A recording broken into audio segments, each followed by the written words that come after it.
Good morning, everyone. Can you hear me? Let me know if you can hear me.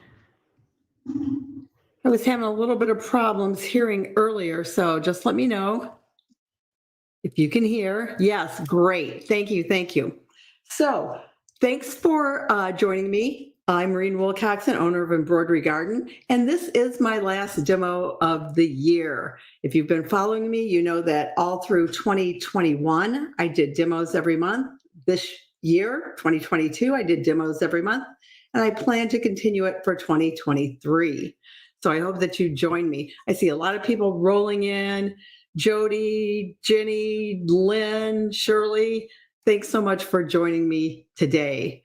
So I wanted to talk about what's going to be coming up. The only thing really that I have coming up here soon, let me pull up the link, is for it's a brand new, I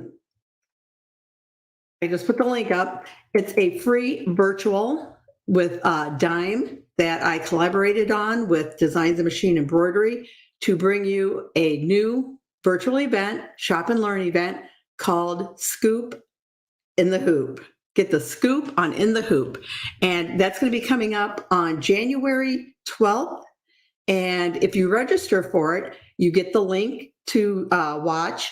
You get a free shipping code, and you get a free In the Hoop design for attending. So be sure to register. I just put that link up, and I'll see you there on the 12th. So what are we going to be making today? What am I going to do? I called this one Make It in Minutes. It's a holiday tag because you can literally make it in minutes. So I did kind of two versions. This one is just plain. It has no design on the front. This one has a little snowflake, and the snowflake is included in the download. Right now, the download for the tag is free. Let me grab that tag link for you. Now, this design has a limited number of downloads on it, meaning once it reaches so many people have downloaded it, then it's going to be a for sale design. So grab it now while you can. I still think there might be around 100 more downloads available for it. But I'm going to actually stitch the one today with the snowflake, but I'm going to talk about how you can easily stitch it without the snowflake, kind of just I used a printed little faux leather here on this one. This is great for scraps. You only need 3 pieces. You can see the back side. I just, you don't have to match this to the back. Use whatever you have. Use up your scraps. So it's a great scrap buster, and it's quick and easy to do. You can add a couple of candy canes in it. And this one I put, there's a gift card down in here. Use it for anything. Use it for package ties. Use it for, whoops, I don't think I got the link for the design. Use it for package ties. Use it to hang on the tree, a little gift for the neighbors, maybe, the mailman, whoever, whatever you want. And you can put anything down inside of it. I'm going to just check the comments here. I see everyone is typing in #garden, and you can see it up here, right there. That's how you have to type it. The symbol hashtag, the word garden, exactly as you see it. And at the end of the demo, I will be giving away a $20 gift card to embroiderygarden.com. Another thing about this design that I'm giving away, there are no written instructions. There is a PDF included along with, the standard embroidery formats. The PDF tells you how big you need to cut the pieces and the type of material you need to use to make this. But this video that I'm doing right now, this serves as the instructions for the design. You can go back and rewatch this again on Embroidery Garden's YouTube channel, on Embroidery Garden's Facebook page, or some of you I know are watching from a page on my website. So just keep that in mind. But the instruction sheet, that PDF, does have a link in it to the video that will be on YouTube. And that's another thing. If you want to make sure that you don't miss any of the demos I do or the lives that I do, be sure to subscribe to Embroidery Garden's YouTube channel. And when you do that, it will give you a notification. And right now I'm just grabbing the link here for YouTube and pop it over there, and just subscribe and you won't miss it. You'll get a notification. You can watch it live, you can watch it later. So that's another little tip there for you. Okay, Anne, I'm going to get to that right now. We're going to talk about what you need to make these little tag holders, I call it. So let me change my camera. And you only need 3 pieces. It basically has a pocket. It has this piece here on the inside back, and then it has a back. So you only need 3 pieces, but what you use needs to be something that is non-fraying. So like marine vinyl, this is some marine vinyl. This is a faux leather. I found a company called fauxleatherforyou.com. Let me put that in the comments here. fauxleatherforyou.com. And let me grab some of these samples over here. They have some really cute, different printed faux leathers. That's what they're called. This is a scrap left over from, making these samples. Here's a cute little Thanksgiving one they had. Here's another little solid. This one has like some texture to it. You can see tons of prints you can use. Tons of prints they have there. So, go and check them out. They also have some of this glitter.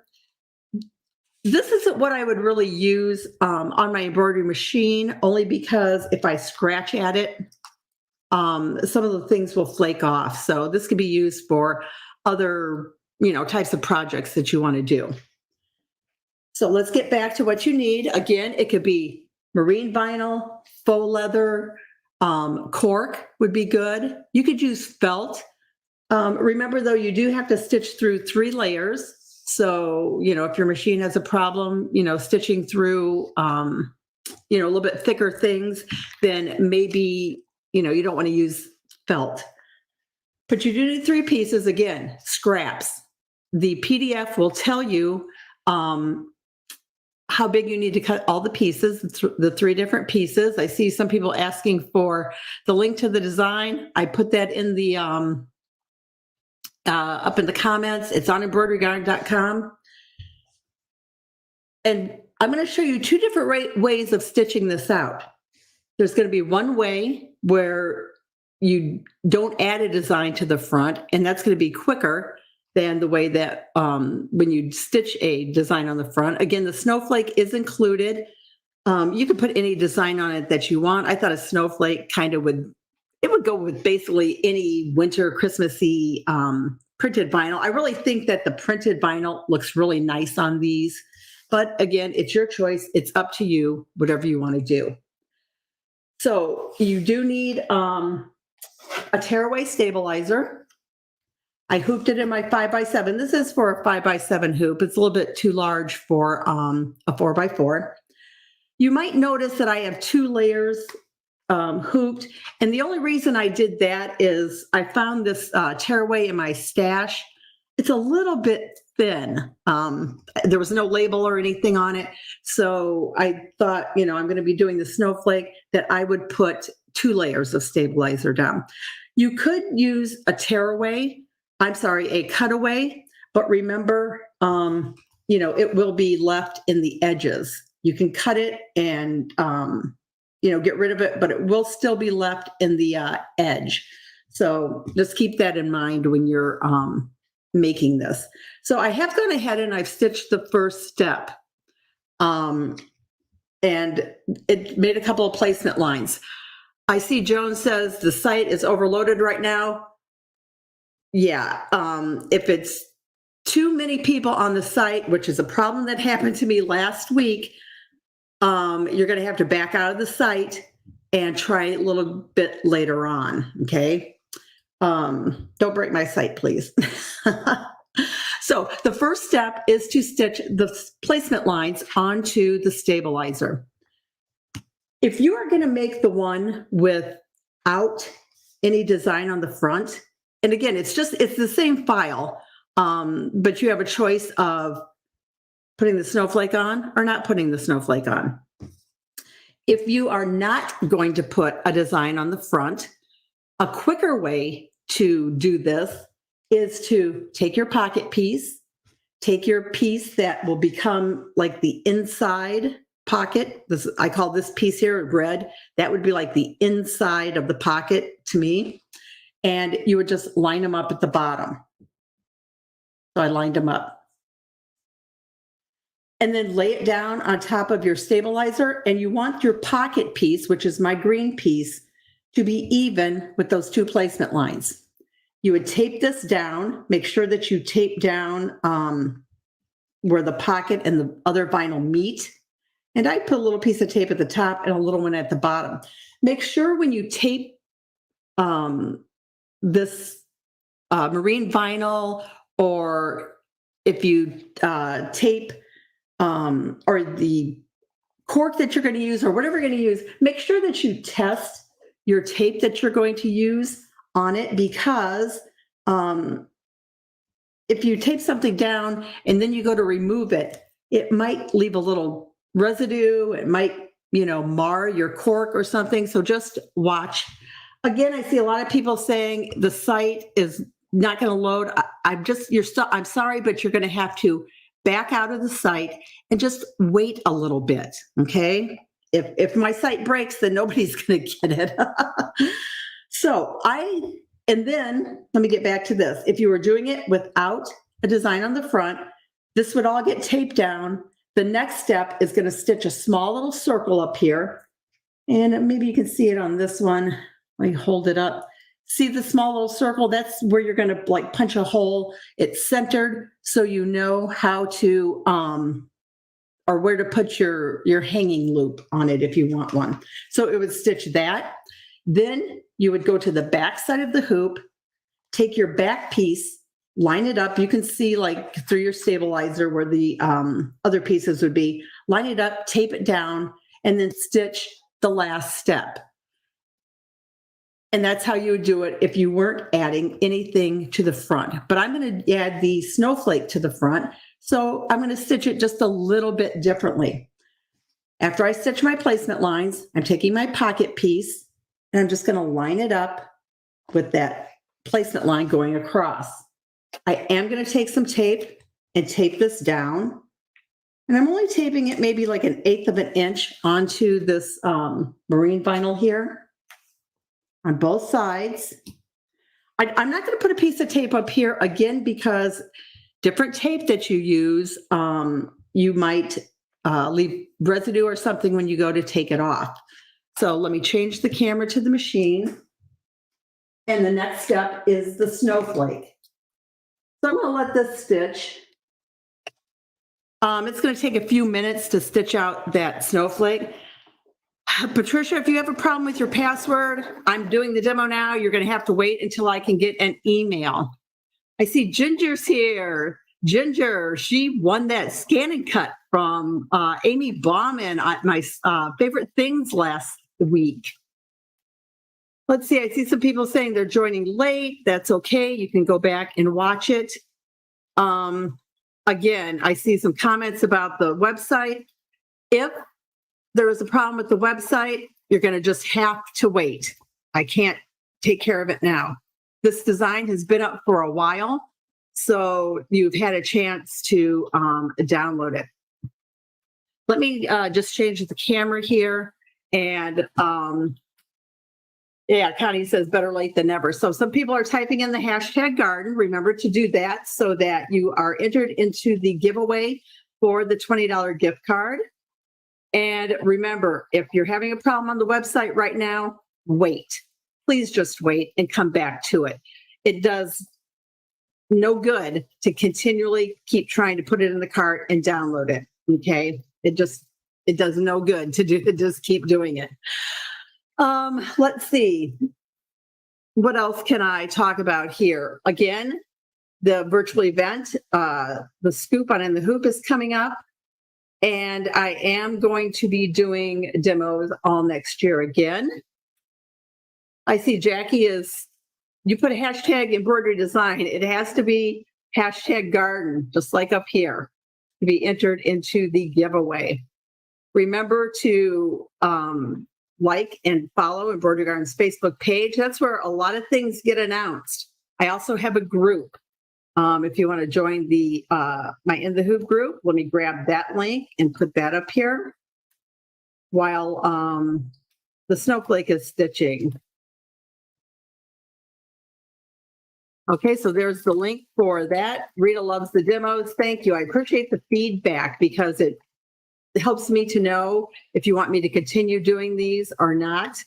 And if you have ideas for demos, let me know those. You know, sometimes people want a specific technique or maybe something on a machine or something. But, to do demos like that, it has to be on the machines that I own, obviously. See a lot of people doing the hashtag gardens.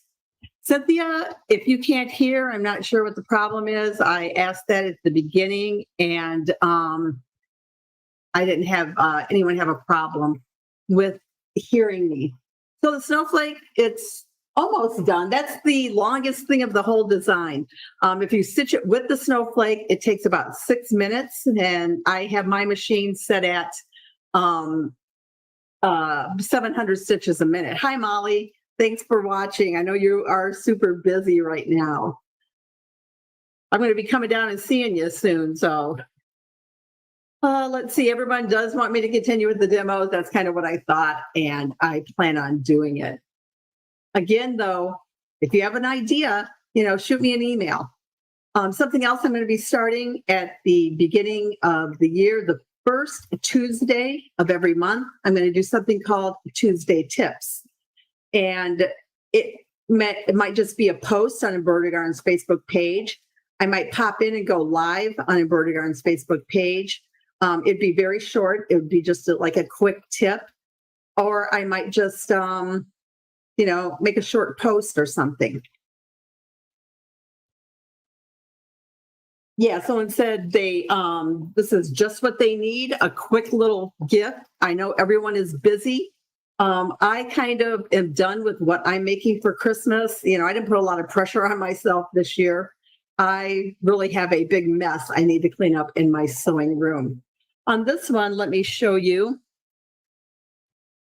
that I use some of that kind of glitter sparkle canvas. That works. Again, anything that is non-fraying will work. I'm going to give you a little tip on stitching the last step when I get to it.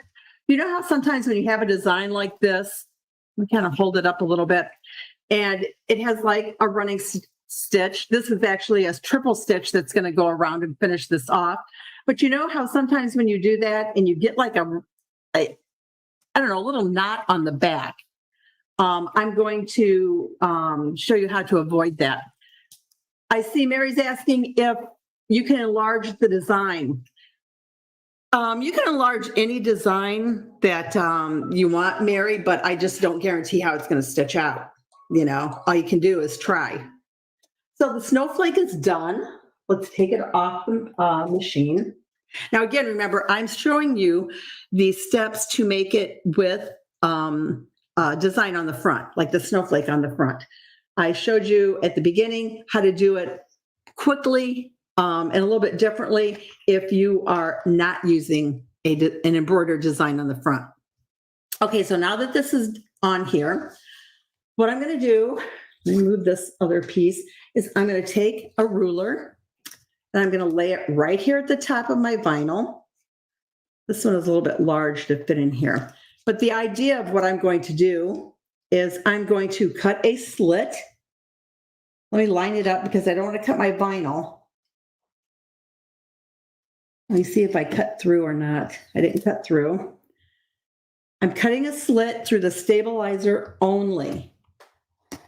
Now, I've done this technique several times with other designs. And let's see, I got through there, but I need my scissors to just go a little bit more. You want to cut just maybe 1/8 of an inch on either side of this pocket piece. Okay, this is good. So you can see I cut a slit in here. I'm trying to get my finger through there. Okay, so it's just a line and it's right at the top of the pocket piece. Now, a lot of you are probably wondering, well, why is she doing that? This is tearaway stabilizer. I'm going to take the piece that I'm going to use for, I call this the inside piece of the pocket. I'm going to turn the hoop to the back side. I'm going to take my printed piece, turn it right side down, and I'm going to take the top short edge here, push it through the stabilizer, and I can see through my stabilizer where the other piece is, that pocket piece, and I'm going to line up the bottoms, and I'm going to tape it down in place. And then I'm going to tell you why I'm doing it this way, instead of just, laying it down on top.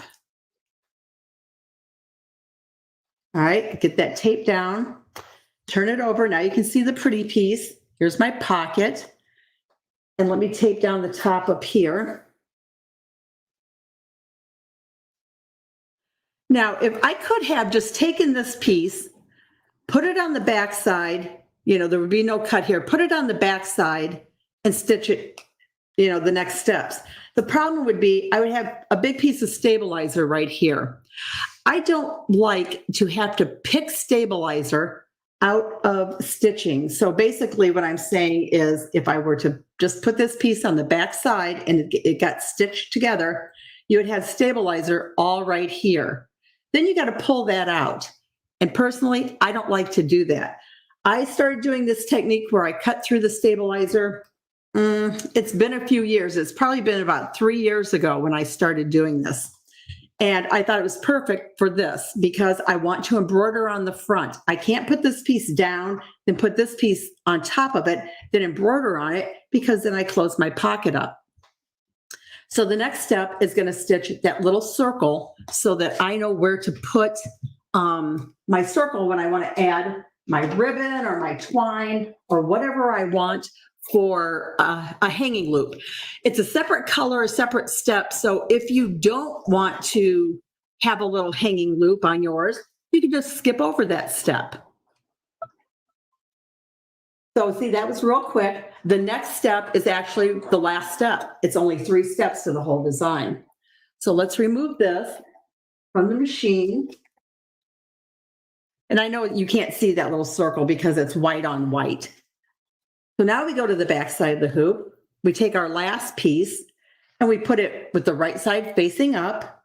I match it up there at the bottom. I'm just going to take this tape off and reuse it. And I might have taped it. Again, I don't like to sew over tape, so I'm just going to kind of try to keep it out of the stitch line.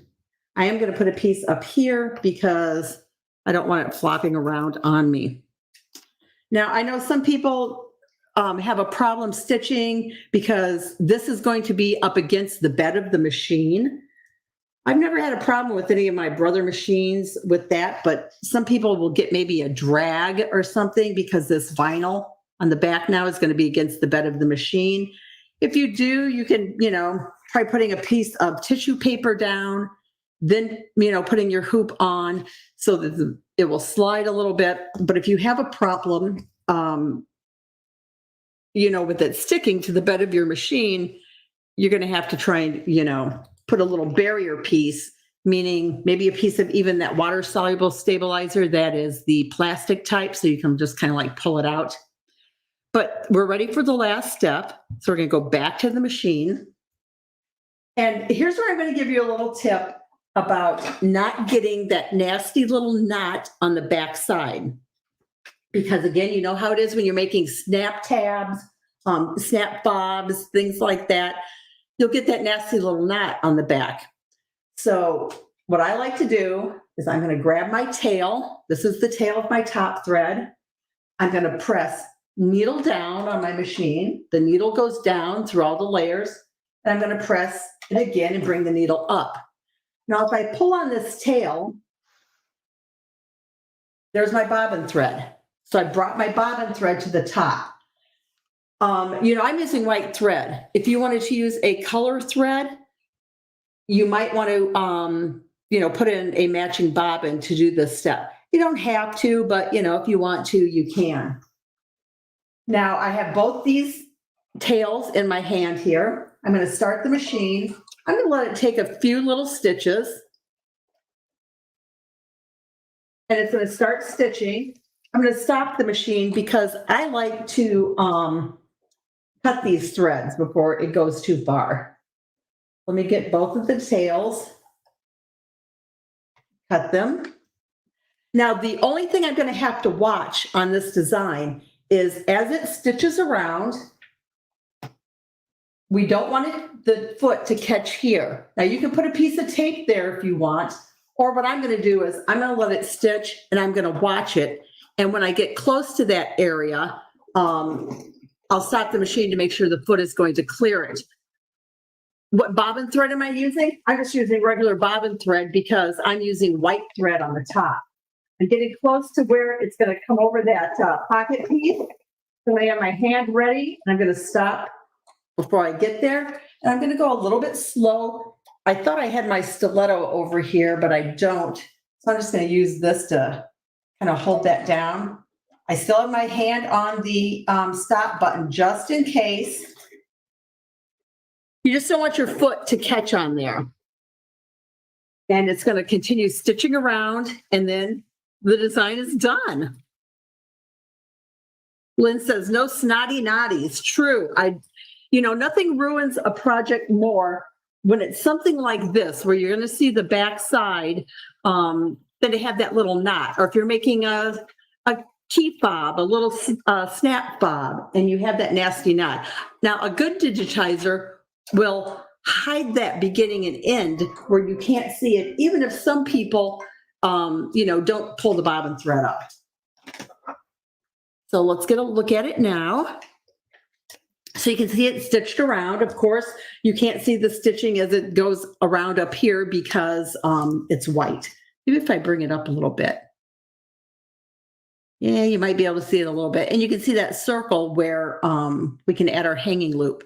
So now it's done. It comes out of the hoop. I'm going to take my tape off here. Someone was asking what kind of tape do I use, if it's Scotch tape. I use, it's 3M. You can probably see it in there. Transport tape. Get it off of Amazon. Buy it in a box. And you'll get like a box of 12 rolls, and it'll last you forever. Okay, now that's done, what I'm going to do is I'm going to tear my tearaway close to this stitching all the way around. Do that first, and it will keep, I can get my tape off the back. Tear that off first, and before you trim, so that you don't have any of that stabilizer peeking out. If you trim it first, then you're going to have the stabilizer in the seam, and that doesn't really do any good. So you can see here, I'm tearing it right up against that stitching.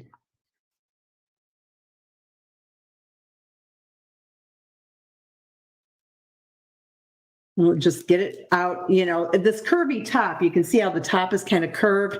If you don't get it all the way torn right next to that stitching, don't worry about it. It's fine. So now you can see I still have a pocket. Now that stabilizer is on the inside of that pocket. You can see that there. Leave it. Don't mess with it. You're just going to probably make it look bad if you start trying to pull that out. Just leave it there. You can't see it when you're looking at it, from the front side. Now we're ready to trim. And what I like to do is I get a ruler. I like to do it 1/8 of an inch. So I need to kind of line it up. And I like to press down on my ruler, and I need to stand up because I can cut better. And then you're going to cut through all layers. I do all my straight cuts first. Again, line it up.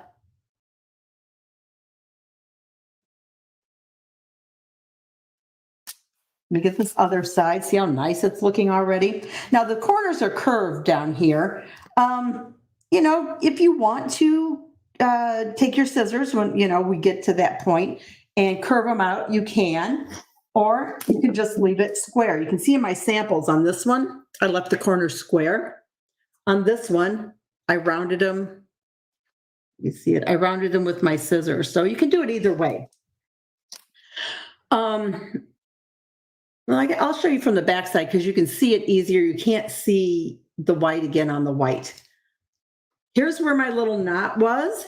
All I have to do is cut the couple little threads there. And then as you look around, it's not as noticeable as if you did not pull those bobbin threads up. I can also cut this a little bit shorter. I didn't bring my trimming scissors over here, but look how nice the back looks. No big nasty knot, and that's because you pulled up the bobbin thread. Dawn, I got this vinyl from, it's a new to me company. This is my scrap left over from making samples, but they are big sheets that are like this. Let's see how big they are. This one is actually like 13 by 8. And it's from a company called fauxvinylforyou.com.